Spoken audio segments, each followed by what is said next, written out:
Hey there, I'm Mr. Terry, high school history teacher. Welcome back to another History Teacher X video.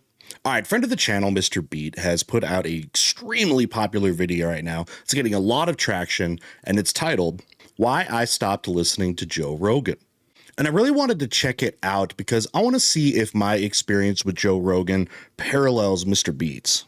And I also really want to know what you guys think about it. And why I'm doing that is because oftentimes his podcast not only, of course, gets involved in politics and stuff, but also will bring in, history, bring in historians or pseudo historians. And as the biggest podcaster in what is now maybe the most famous consumable type of media we have now, I think it's really relevant to understand Joe Rogan and what the power of his podcast can do. So I'm going to be sharing my feelings as I hear about what Mr. Beat's feelings are. Now, this original video is linked down below. Check out Mr. Beat's video. He's a good friend of the channel, so I appreciate you supporting him.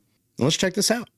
By the way, Mr. Beat and I are similar in age, and if you are around our age, you've seen the whole metamorphosis of Joe Rogan. He did some stuff kind of back in the 90s, some, little television gigs and stuff.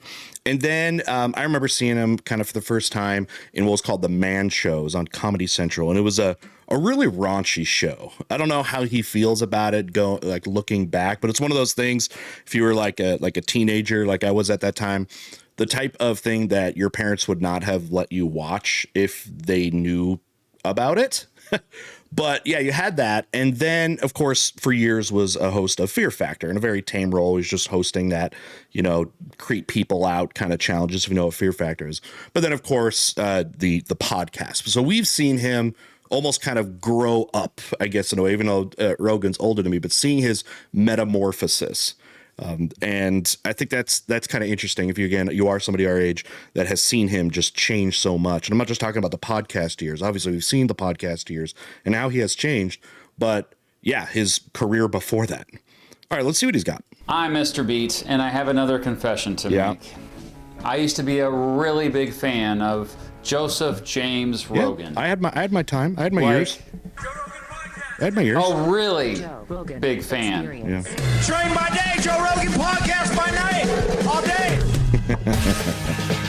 Yeah, that's the guy. Joe Rogan, the comedian, actor, UFC commentator, reality TV host, and most famously, podcaster. I have never really loved his stand-up comedy, though. Like his actual comedy, I haven't really been as into. Okay, the dirty jokes and stuff on the Man Show, but like his stand-up stuff, never really saw that part of him. Maybe I don't know if I need to watch more or whatever, but I never really was into it. I'm serious, William. I loved him. I loved him like dogs love to smell dog pee. Okay, maybe that was a weird metaphor, but for a period of about 8 years of my life, I was constantly listening to Joe's podcast, The Joe Rogan Experience. Sure. And the elites themselves believe they're racing using human technology to try to take our best minds and build some type of breakaway civilization where they're going to merge with machines. Yeah, the Joe Rogan Experience. During those 8 years. So we'll see if that's the stuff. I'm interested to know if that's the stuff he likes. Okay, if someone like Alex Jones, who Rogan's friends with, who brings all of his conspiracies and all that. And Joe Rogan, of course, has brought in a lot of conspiracy theorists, and we'll see if we get to that. I don't want to talk too much there, but add to what he's talking about. But I can almost guarantee you somebody of near my age, basically like an elder millennial, if you will, maybe even like a young Gen Xer, has had a Joe Rogan phase. I can almost guarantee you. Or they just never, maybe if they never heard of him, but like had a phase at some point. You're either like a Rogan head now or you were one before, which just sounds like what Mr. Beat was. What are you if you are still following him? I pretty much listened to every single episode. Sure. Well, other than the UFC and Fight Companion episodes. Yeah, I didn't care about those either. About mixed martial arts. I didn't care about those. Yeah, that's thousands of hours of my life listening to this. These monkeys, these apes rather, started consuming psilocybin mushrooms, and it led them to be more creative. And I wasn't the only one, dude. There are others. Well, isn't that the theory that really sent our branch of evolution in the direction it did? Wasn't that one of the theories about them? Basically our ancestors, pre-human ancestors almost, were consuming drugs, and then it changed us that way. Interesting hypothesis. I don't know the science behind it, but that was always kind of the interesting stuff. And Rogan loves that kind of stuff. The Joe Rogan Experience is one of the most popular and influential media programs in history. Not just podcasts, I'm but sure media. You've heard of it. I mean, that's probably why many of you clicked on this video to watch. For many years, it was the #1 podcast around. And remember, there are like literally millions of podcasts out there. Like, even my great-grandfather has a podcast. Grandpa Beat. And he's dead. Hundreds of millions, if not billions, of people at this point have listened to at least one episode of the Joe Rogan Experience. It's helped. If you are a watcher, whether you were an old watcher or you're a new watcher, you've done in between, what kind of guests do you like the most in it? Now, you're probably part of the history community if you are here with me, and he has brought some people on there, some credible, some maybe not so much, but yeah, what kind of guests do you like? Helped launch the careers of countless guests and dominated the culture. Helped presidents get elected. I listened to Joe Rogan so much it felt like he was legit an actual friend of mine. You're looking at a picture taken of me and a woman who, for some strange reason, married me. That's his wife. You may know her as Mrs. Beat. This picture was taken in cool 2014. And if you asked Mrs. Beat what she thought of Joe Rogan at that time, she probably would have rolled her eyes and said that she was annoyed that I... Is he wearing scrubs? Is he Dr. Beat? Constantly brought him up in every conversation we had. Oh, that reminds me of the Joe Rogan episode I was listening to the other day. Oh man, you should check out the latest episode of Joe Rogan. Joe Rogan had a guy on who thinks he's seen Bigfoot 6 times. Joe Rogan says we should take more vitamin D to increase our life expectancy. Matt, shut up about Joe Rogan. For people who are watching who may think that I'm making this up, convince them that I actually was a really big Joe Rogan fan. In preparing for this, I searched Joe Rogan in my email on August 14th, 2013. You were excited that he might do meet and greets and you were wanting to meet him. But eventually Mrs. Beat got into him too. I even convinced her to let me spend way too much money to see him perform his stand-up comedy live in Kansas City back in 2018. But I do find that era, if you were listening to that era and you were really into him, I think there was some other parallels that probably went along with it. I think there's a good chance that you were a Jordan Peterson head. Because I don't know, I feel like those paralleled each other, and I guess they were on he was on the show then, and one was the popular guest. But I feel like that happened, and then there's a branching out. This is what I'm predicting. Maybe he's going to say there, at least what I interpret. There was a little bit of a turn in a way, especially when, and I think what he'll probably say, at least what I think, is when it really became more politicized, or at least changed it a little bit.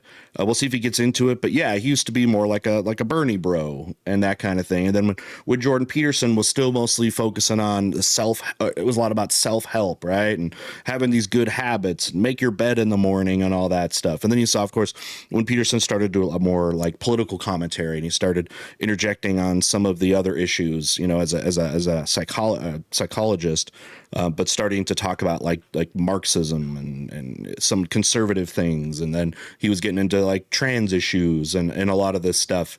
And I wonder if that's where the fork for Mr. Beat, and for a lot of people I know, it kind of branched off when it became that. But we'll see what else he's got.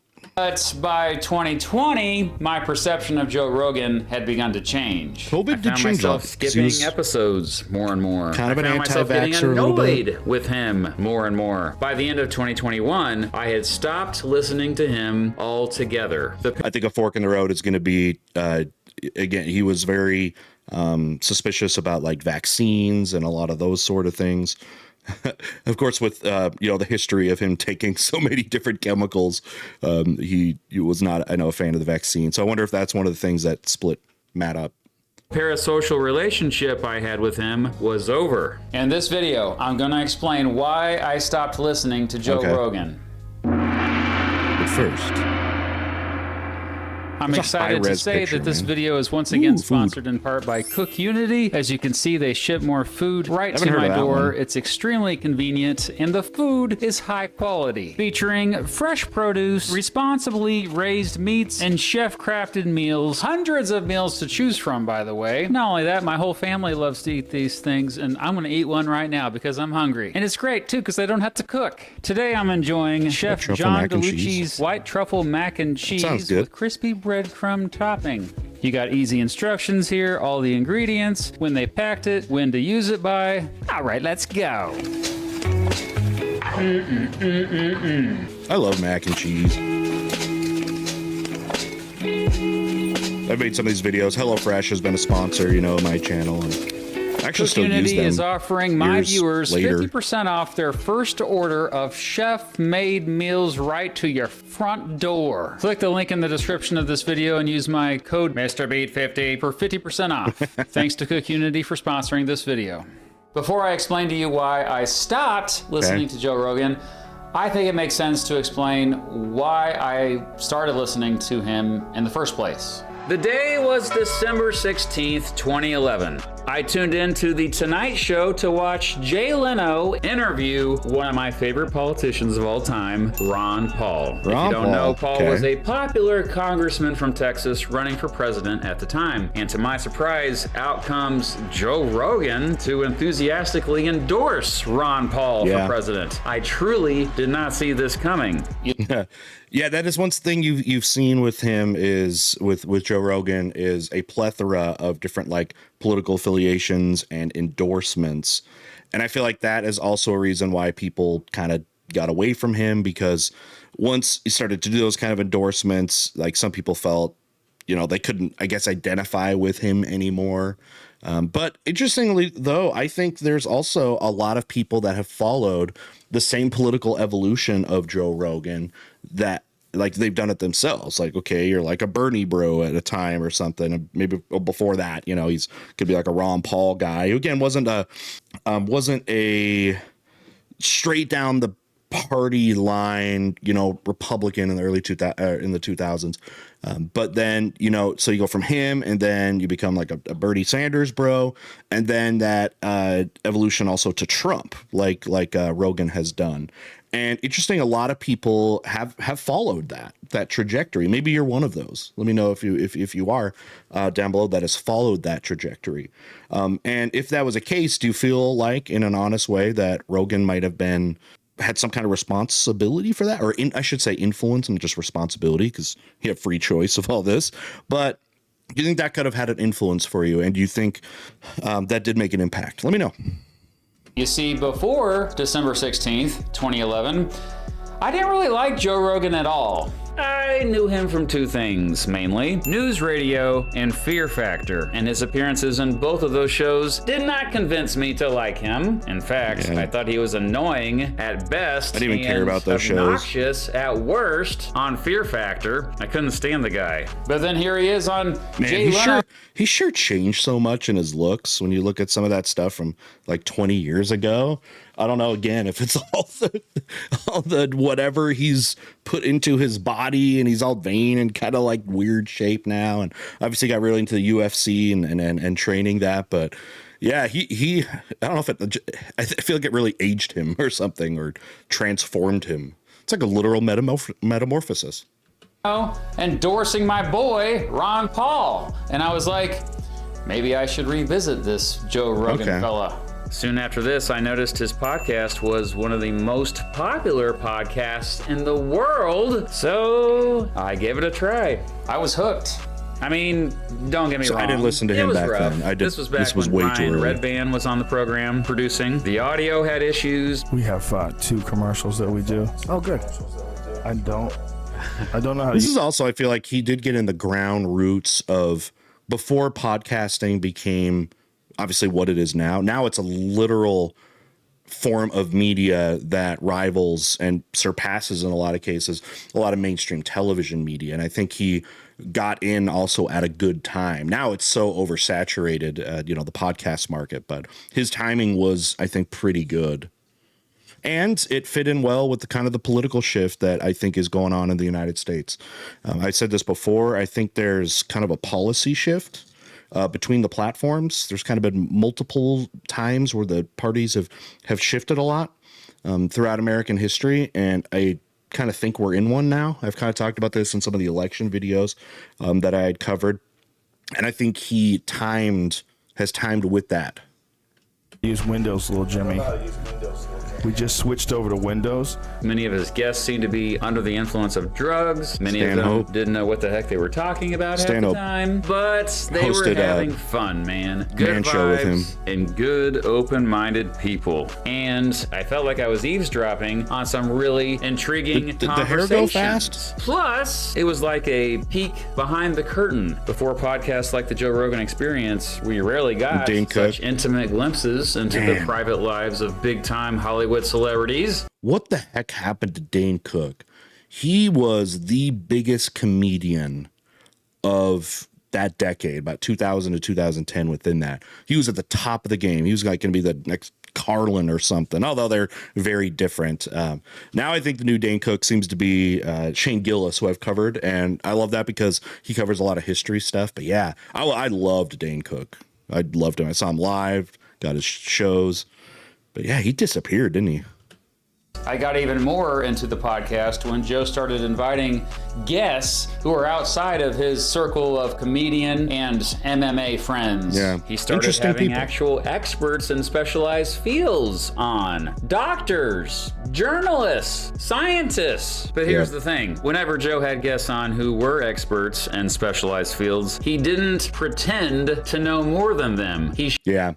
This is where I want to interject with my experience. This is when I think I started following him and listening to him. He had some really interesting guests. I love like science stuff. I love astronomy.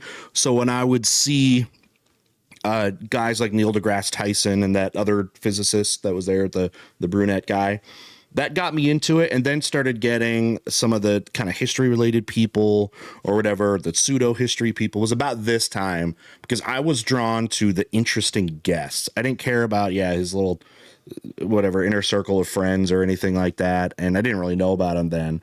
And the UFC stuff, I didn't care. But yeah, getting interesting guests. Now, he's brought in something where one thing about Rogan that I think a lot of people liked too, when he brought in these guests, is he's very open-minded, and he kind of did give off almost the vibe, though, that he kind of believed the last person he talked with. Because one thing that doesn't really happen on the Joe Rogan podcast, which is something I want to comment on, and especially if Mr. Beat gets to, is when you bring on people that might be considered a little bit more conspiracists, or they have some kind of idea that's very against the mainstream, they can go on his podcast, but Rogan is not equipped to be able to respond to anything they say. They're not going to like fact check it or bring in maybe another guest that could maybe be a little bit better equipped to handle different hypotheses that these guys there. So these guys can basically say what they want and not really have any kind of rebuttal. And Rogan will sit there and he entertains it. He was very open-minded. Showed humility. He shut up and let them talk. When he did talk, he often asked questions. Yeah. And here's the most important part. That was good. Part. Inquisitive. He's curious. Joe was curious. In those early years, Joe let his own curiosity guide each and every interview. Okay, he had people on whom he clearly disagreed with, but heard them out anyway. And he had one thing I really liked about Rogan, I really respect about Rogan, was the wide range of guests he would have. He really wasn't afraid of certain guests, of them coming on. People of all type of political spectrums, again, people that are conspiracists. You saw right there, he had Sam Harris, right? Notable atheist. And then you have he just showed Candace Owens, obviously like a devout Christian political commentator. So you have these very different perspectives. And that is one thing that I think he still will, do today. Like in the election, Of course, like he's talked to Trump, like JD Vance, but like Harris, Kamala Harris never came on. But he was like, yeah, I'd love to have her. And I think more than just getting the ratings, which would be obviously a huge thing, but would be open to having, you know, all these people on and give them that platform. Now, it would have been interesting, especially now, as Rogan's become a little more maybe political opinionated, or not political opinionated, but I think started to define his own political affiliation, his own political beliefs. I think he's centering in on that because they were very wide, his beliefs, but are starting to come really together. What that would have looked like if he would have pushed back on things that, you know, like Harris said or something like that, because obviously he endorsed Trump and is going to affiliate a little bit more with that from here on. Sure, he still had stuff he passionately cared about, like the legalization of recreational drugs and UFOs. However, if he didn't know much about a topic, he shut his mouth and listened. That multiverse might be infinite and eternal. Where are they? Outside of our universe. How's that even possible? Of course it's possible. I understand. I'm not questioning it. Okay, no, I just would like you to define it. This idea that there's... I love the science stuff, all the astronomer stuff. That was one of the things that brought me in. Nothing or no thing that we can't even wrap our head around nothing. Because he felt like Rogan in these experiences. Because we think of a thing. A little bit clueless. There's no thing, but there's never a thing. Right. Right. A little bit clueless, but inquisitive and curious. Why don't we just say we don't know? I don't know enough about astrophysics, about space travel, about the science that's, you know, the work that's been done. And that's a very admirable position to take when you're talking to somebody that is an expert, right? Now, you always take everybody with a grain of salt, but you stay open-minded, and knowing what you don't know is good, and not pretending that you know things that you don't know. I think Rogan shared those qualities. About how to get a rocket to the moon and back.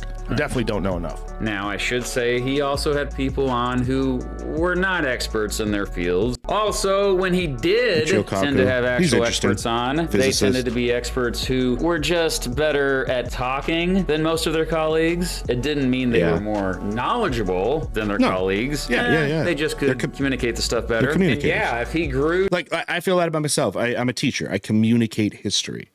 Okay, I'm not in the archives of the Vatican or whatever doing that stuff, but I like to communicate the history. It's such a different skill set. Because you ever heard, you know, some like real historians, a lot of them have no social skills. If you've been to college and have like maybe a history degree or something, maybe you don't, but you took like some basic college classes, you have some professors maybe that had no presence whatsoever. They're knowledgeable, but they can't hold a conversation. They're not engaging, that sort of thing. That's why communicators in history and, again, like science are very important to help the real scientists and the real historians out there. To like the experts, he'd invite them back on, and that expert would then proceed to often talk about stuff they clearly knew very little about. Despite all that, Joe was a likable person because he always seemed so down to earth and authentic. He wasn't constantly trying to push any agenda. He constantly admitted that he didn't know what he was talking about when it came to most things. By the way, that's all of us. All of us don't know much about almost everything. True. And that's okay. Overall, though, I just appreciated Joe's almost childlike curiosity and devotion to learning. As early as 2019, though, I did begin to notice that he tended to mostly have people on the show who he already agreed with, and if he disagreed with a guest, even if they were a friend, he'd push back a bit much further than I'd like. So do you think that was that time when he started doing that? Again, I noticed the change in his content a little bit. Maybe a year after this, about 2020, I said kind of when COVID hit, he became very opinionated about a lot of things, brought a lot of guests, you know, that talked about those sort of things. But, you know, and before that, he also had the guest, who was the guy, is that the Eddie Bravo guy? Is that his name? I think he have to do with the UFC that would, you know, he's like a moon landing denier. And he actually, I think for a while got Rogan convinced that the moon landing was fake. And then I think he got out of that, and now he believes it was true. But, you know, open-minded to that stuff. But, yeah, I don't know what made him change back. If, you know, bringing back someone like Neil deGrasse Tyson kind of pulls him back into that, whatever. Things really went downhill for the show quickly during the COVID-19 pandemic. When's the first time you remember me saying something negative about Joe Rogan? Well, that would be around the pandemic. Yeah. I swear, that pandemic broke so many people's brains.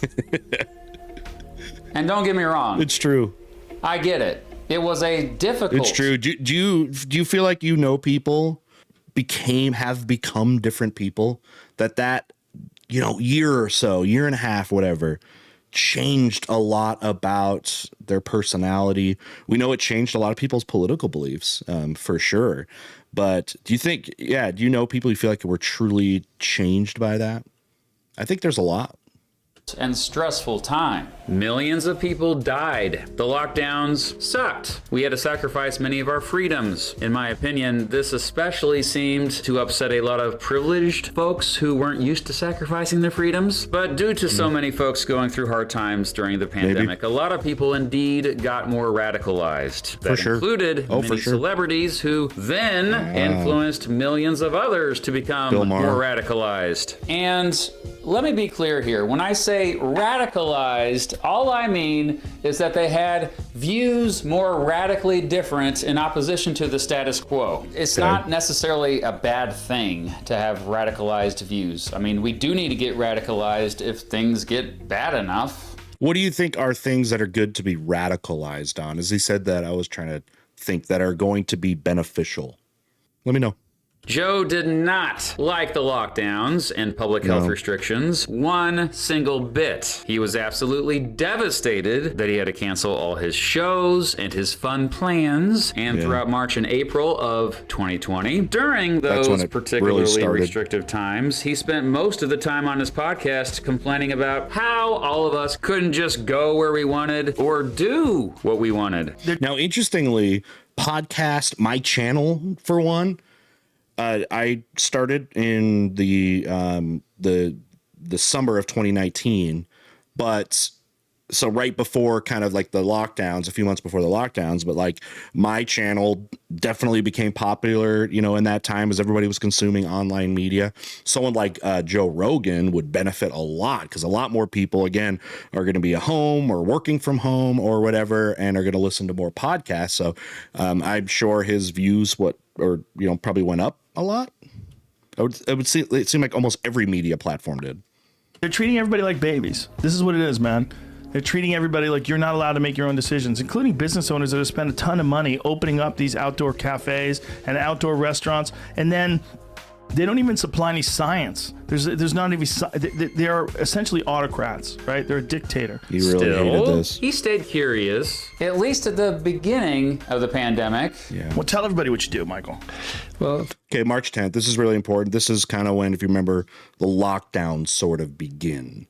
Right, you had Rudy Gobert, the basketball player, who announced he had it, that they shut down the NBA, and literally within a day or two, I remember how fast it went. I remember the lockdown when it started was interesting. So much of it happened. I forget what day it was, but it was about this time in March, because I remember, they were kind of talking about the pandemic, but then it was announced, I think, that day or whatever, or it was the day before, that Rudy Gobert, the NBA player, had it. And we, had school that day. And then I remember we had a soccer game. I coached soccer, high school soccer. And literally during the games, like our JV and varsity game, news was coming out. And by the end of the soccer games, it's like you got this message like Rudy Gobert has it. And then we heard somebody in the valley where, like in Utah where I live, like somebody got it. And then it was announced, I think within a few hours, like somebody in the school district had COVID. And then by the end of that night, literally, like the soccer game's over, when we were going home, it was like they were already announcing, okay, the school's going to be locked down now. And we didn't meet anymore. I think we met, I don't know if we met one more day, but like that was it. It was like, it was over. It all happened so fast. And it was right about this time, March. Thank you. I'm, for lack of a better term, a medical detective. I've spent my whole career tracking infectious diseases down, trying to stop them, trying to understand where they come from so we can make sure they don't happen in the first place. He had Dr. Michael Osterholm on, I don't know if I know this guy. an internationally recognized expert in infectious diseases. You can go back and watch this episode. It is aged like wine. Holds up very well. Michael Osterholm is truly an expert. Nearly all of what he said was true and came true. Joe was receptive at the time, but in the back of his mind, you can probably guess he didn't want to hear any of it. 2 years later, Joe had him back on, and he was more combative against Osterholm this time. The second time Osterholm was on. 2022 is when people were really getting pissed about it, I think. Even though a lot of the restrictions had started to be lifted and stuff, there was this like angst that still like came over. It still like hung over there. Even after, millions around the world dying. I was astounded by how arrogant Joe seemed, despite the literal freaking experts across the table from him remaining humble. Does the vaccine cause any pericarditis? No, or none. We've seen zero. Zero cases. Zero Really? cases pericarditis, zero cases of arrhythmia. Here's where the skepticism But comes the virus does it. Zero. That's not what I read. I read this whole thing about vaccinated people in Israel. Like that there was a giant surge of vaccinated people. No, the surge is primarily in unvaccinated people. Yeah, he hasn't had him on ever since. But let's go back to the early... Interesting there. I do think one of the lasting legacies for what COVID's going to have is a big increase of skepticism when it comes, obviously, to the medical field. That's a given. But even some government authorities and trusting some of the authorities, some of the institutional authorities in general.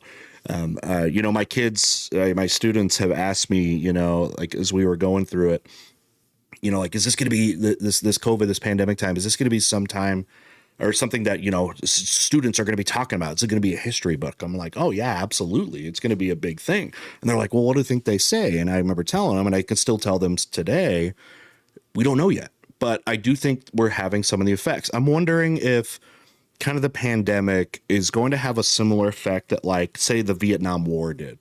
One thing the Vietnam War did was it increased the mistrust that people have about what type of news and things are shared from the government. But then with the Vietnam War in this era, there's expanded media. And now there is a television set in the home of everybody in America, and the kind of third party being kind of the media there, and the reporters could pump in daily news about the war and images of the war, and that often wouldn't match up with the narrative that was coming from the government or the military, because the government and the military is saying, hey, the war is going well or whatever, and it's maybe almost over.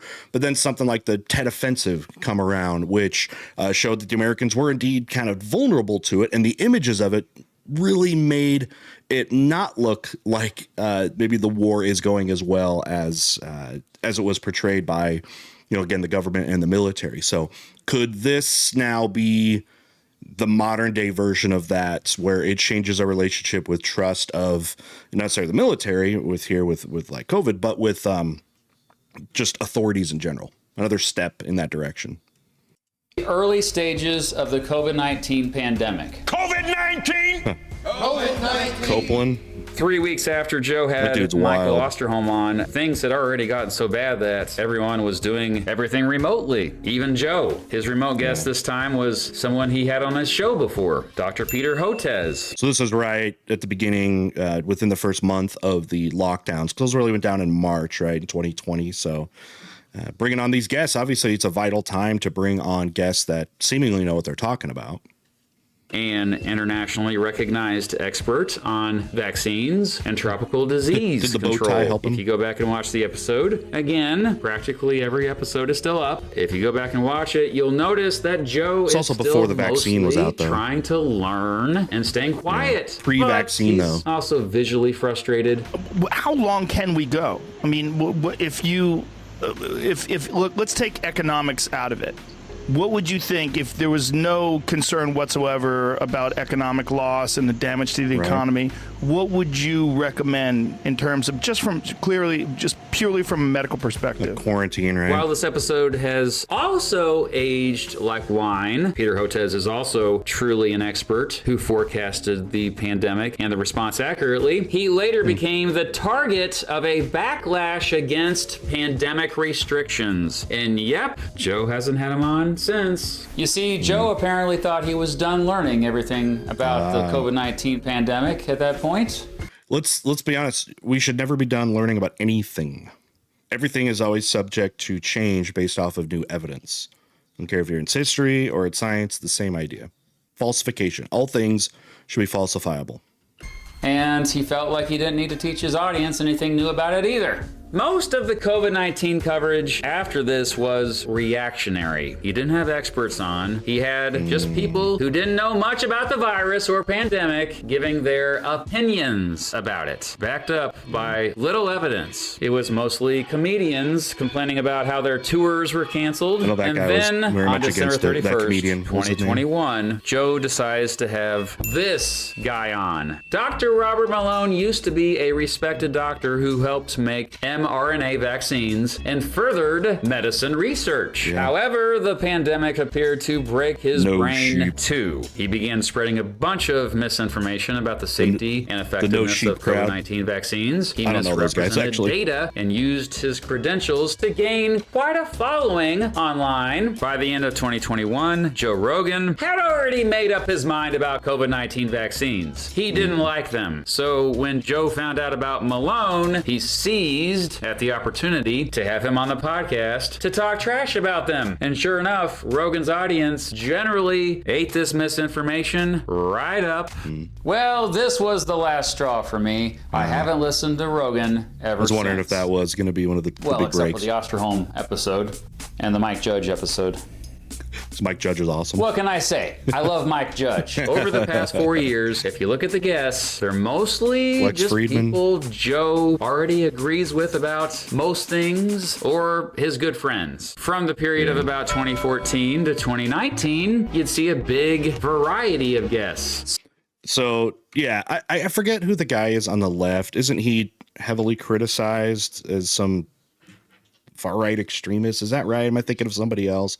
And of course, you got Bernie Sanders. I assume he put that Mr. B put this on there as like a juxtaposition. But yeah, having the diversity of guests, that was always something I really liked.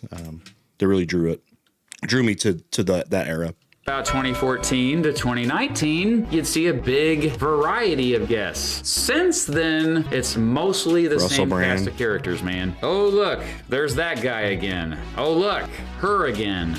That guy again. Just as troubling to me, over the past 4 years, Joe has generally shown a complete lack of humility, a humility that legit used to be a big reason why I enjoyed listening to him so much in the first place. Now, people are obviously going to stay with Rogan if they followed his beliefs, right? Maybe you're somebody that has followed him through the whole decade of this, but you could see, I guess, if the community that he brings on becomes smaller and smaller and smaller, more like an echo chamber. If anybody does this, that starts out with very broad and then becomes again very narrow, you are going to lose people. You might gain people because if you are, and especially gain more of a devoted community, because if you develop that echo chamber, people are going to like it. People like that. It's very comfortable to be in that sort of thing, and it's easier to be all in on somebody that does that. It's probably part of our psychology, right? Now, at this point, you might be thinking, well, Mr. Beat, you just don't listen to him because you don't agree with his political views anymore. That's what it is. His politics is why you no longer listen to him. Well, that's not correct at all. In fact, I probably still agree with the vast majority of Rogan's political views. Many people argue that Joe Rogan's political views have moved further and further to the right in recent years. Probably. I actually don't think this is true. To the new right. I've talked about this before on different occasions about, I think we're in the midst again of a kind of party policy shift in this last 8 years, I'd say, maybe a little less. And I think he's moving towards that, not because he was not part of the older right. And what I mean by that is, say, from Reagan through Mitt Romney with George W. Bush in the middle. That was never with Rogan. That's also, again, why I think there is a new right that has kind of taken over. And the left, the American left, is maybe in a bit of an identity crisis with that, because they have not changed as much, probably. At least in some ways. Joe has always been a left-leaning libertarian, much like myself, actually. He still passionately supports Bernie Sanders. I don't. And Robert F. Kennedy Jr. and Tulsi Gabbard. See, I don't know if I would put him in the libertarian left, because then you're really getting to leftist economics, and I don't know. Maybe I don't know enough about with Rogan where he believes on that, but maybe more of a libertarian right. And I don't know. Is he still supportive of like a Bernie Sanders? Because when you put those three together, that's not the case. Tulsi and RFK are not really leftists, not in, especially in that more classical definition. They've actually moved probably to the right, or at least towards the new right. Now I know with Tulsi, her thing was, she used to be Democrat, was like, the left me kind of thing. But it's because the right also changed quite a bit.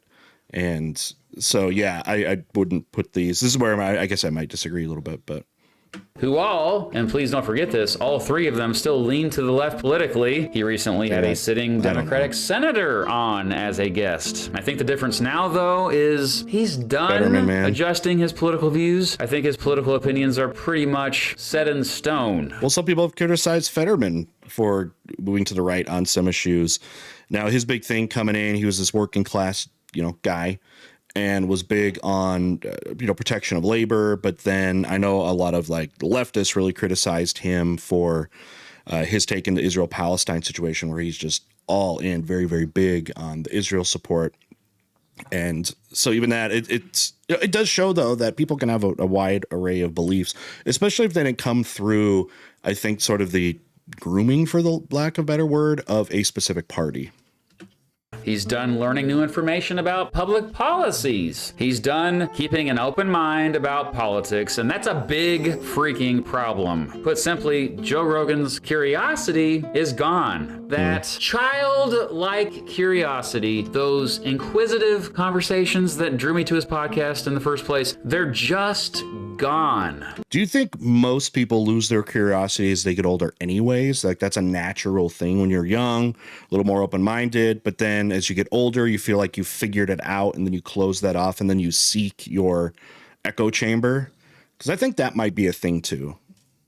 What remains is a dude who is less open-minded and less willing to learn new stuff. And I get it. It's not just Joe Rogan. I think the whole culture is less curious than it used to be. And I think I know why, actually. The YouTuber... Okay. I'm glad I can get this opportunity, because I want to go ahead and insert my hypothesis. If we are believing that curiosity is ended, social media algorithms, and algorithms in general, any type of media consumption, because here's something to think about. Okay, if you know somebody, because I think this hit the hardest with older populations, maybe like Gen Xers, between kind of late Gen Xers and maybe baby boomer generation, people that didn't grow up with that social media. Look at your baby boomer grandparent, maybe.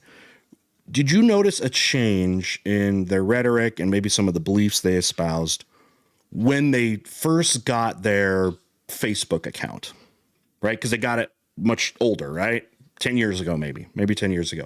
Did you notice a shift in their rhetoric and their politics once that happened? I think even a lot of people I know at my age and younger, once that happened, it did. I don't know if the term radicalize is the right one. Maybe it is, but something happened. And we know how that whole industry works. First off, you have engagement. Okay. And this is even being rewarded even more so now as time goes on, because it's still a business. It's about what gets eyes on it, what gets clicks on it. So what gets clicks and what gets eyes on something something that is radical. It's something that you want to respond to, whether it's in support or it's in defiance of. Okay. Look at this. If you're still on Twitter, and you have your, for you tweets and then like the whatever suggested tweets, you'll notice those suggested ones are pretty wild. And what they often are what we call engagement bait. It's something that's so radical that they put out, and often intentionally, very often intentionally, to get those clicks because there's monetization of it. And again, it heats you up so much. You're either support it or you're against it. It's got a billion comments on it in either way. Well, eventually, as you know, when you engage with that stuff, it then is going to send you more of it. And eventually that's going to fill up so much of what you see. Okay. And it's going to push out the other things until that is all you see. And then that becomes your reality. So if you're in Facebook, again, YouTube is like this as well, right? You get suggested stuff because they think that's what you want because of what you engaged with. And everything you engage with might be a little bit further away from what the other perspectives might be or other styles might be. Just a little bit, maybe almost imperceptibly. And then eventually, though, again, this may take years, it's all you see, and you think that is what reality is. And we base our political beliefs often on what we think reality is, and then we start to think that is the world we live in. So what happens is we create more and more of the echo chambers. We become more divisive away from each other because we don't even understand and can't even interpret the other things that are out there. But again, it becomes our reality and radicalizes us in a lot of ways. I don't know. That's my hypothesis. What do you think about that? We'll see what this guy says. Alec Watson of the phenomenal channel Technology Connections recently released a video explaining what I've been pondering for several years now. His main hypothesis in the video is that we've collectively grown way too comfortable with having algorithms feed us everything. And you know what? I agree with Alec. I am seeing mounting evidence that an increasing number of people are so used to algorithmically generated feeds that they no longer care to have a self-directed experience that they are in control of. Okay. I mean, I know we all like being validated, but I didn't think it was that extreme of an idea, or I guess what I espouse there, because for the older generation, they didn't grow up on it. They didn't even know this is how it works, because it moved more and more towards the algorithm. Social media did over time because it's a monetary venture, and they didn't really even know. They didn't understand it. They weren't prepared for it. Now, I do think, though, in a lot of ways, younger people are a little bit more aware of that. They know the terms. They know what clickbait is and all that kind of stuff. Older generation, maybe not so much. So will the younger generation be a little bit more prepared to be able to deal with this kind of engagement bait stuff? We'll see. I think so. It can't be worse than the older generation who was unprepared for it at all. So I totally agree with this. What do you think? More time I spend interacting with folks online, the more it feels like large swaths of people have forgotten to exercise their own agency. In other words, we trust algorithms too much. We've surrendered our curiosity because we now treat basic research as too cumbersome. Ironically, in a period of history in which so many people pride themselves as being distrustful of those in power, or being so-called red-pilled. Yeah. So it's like red pill, like you see it for what it is, kind of thing. The red pill, the blue pill. Blue pill, do you want to live in ignorance? Or red, do you want the truth? And a lot of people will mistake that for critical thinking, what it's not. Trust random people on the internet more than ever. Worse yet, we trust random bots on the internet more than ever. How many of us ask Siri or Alexa or Google a question and just accept it as truth? Sorry if I said anything off, by the way, by just doing that. Heck, how many of us look up anything on a daily basis anymore? Instead, algorithms spoon feed us what we want to see because we fear a life without dopamine. And who can blame us? Basically that euphoric feeling we get by engaging in media and the validation that it gives us. Life is incredibly difficult out there for many of us right now. We already struggle so much that algorithms allow us to escape from that misery. But we don't realize that those same algorithms perpetuate the misery. They keep it. If the algorithm, which it does, rewards you for engaging in raging material, it will never, ever make you feel good. In the end, it may make you feel validated, but not something really substantial that way. It'll just keep you in that idea. You know, that whole touching grass thing that people talk about? It's time to log off and go outside, do something like that. That is probably the only cure, detaching yourself from these algorithms.